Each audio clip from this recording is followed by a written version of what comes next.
So the problem is, in a certain sense, you can say that I'm determined.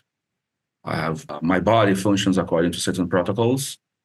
We can, in a liberal way, say that these are rules, but they are not rules in the strict sense. They are more like physical regularities, right? A rule is something you can follow wrongly. You can make a mistake. So it's not just a physical hard regularity. It will have to be something that you can do wrongly.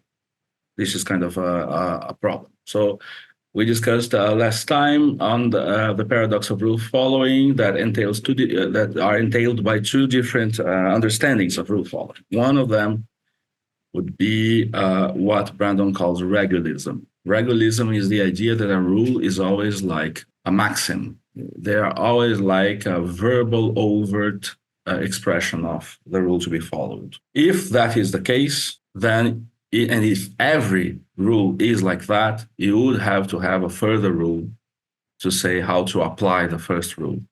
So you have like an infinite regress. It can't be like that. This is the first fork of the problem. The second fork is called regularism.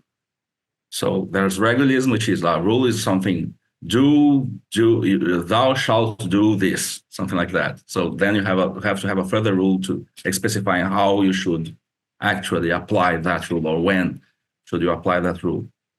There's a more formal way of saying it. Sellers has it. We can talk about it today. It's one of the slides if I have time to get there.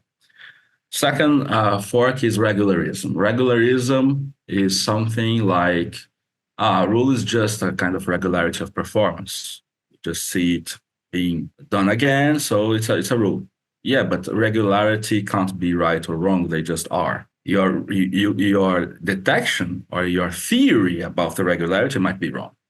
Mm-hmm. But regularity, the concept of regularity is just that it is. So it's not really a rule. It's just something that is. So you can't really say that it is wrong that, for instance, a physical regularity like the water in your sink goes down or something like this is a case of rule following, not in a strict sense, maybe just a broad sense, a broad use of rule. So between these two, you have a problem. So you have like something that has to stop the regress. So it's not just overt definition of a rule. So you have to have performances somewhere. But these performances cannot get you in the regularist side of the fork, which is, it's just regularity, because it can't be. It has to have normative force. It has to be something that is able to be said right or wrong, or correct or incorrect. You did it correctly, you did it incorrectly. So this is the problem. And so who is doing the correction? How one gets to be trained into correct behaviors? This is a further question.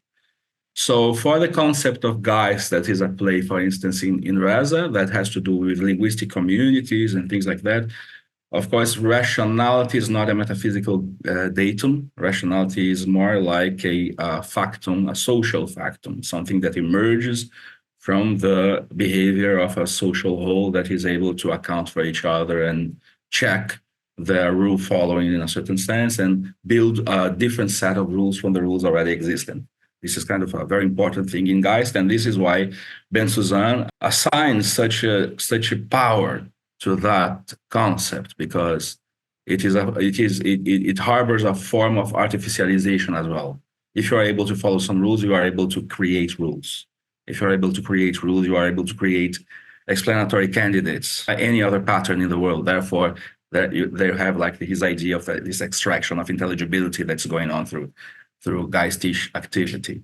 So this is but for Bensusan, then this concept of Geist that entails that there's a linguistic community that constitutes this kind of intelligence have as a condition, this recognition condition. They cannot recognize a thing that is not engaging in some kind of shared commands as intelligence, as intelligent. So to give like empirical examples, For instance, we might say that, I mean, this is very commonsensical. I won't get deep into animal cognition, which is something that interests me actually. But we might say that there are certain forms of apes that are kind of similar to us. But this is because we already share something. We are able to read their behaviors through the lenses of our, full-fledged guys, so to speak. If you are in this framework, it's more difficult sometimes to see, I don't know, the behavior of worms as intelligence behavior.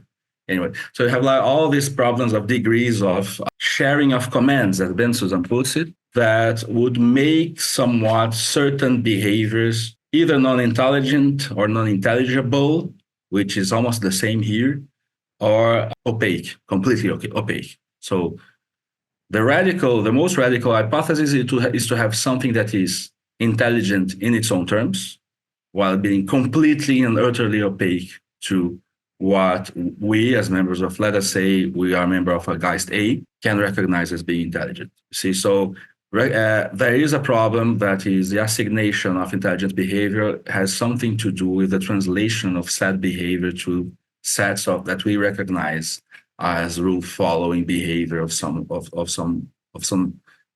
species of some kind. Is that clear? A little bit?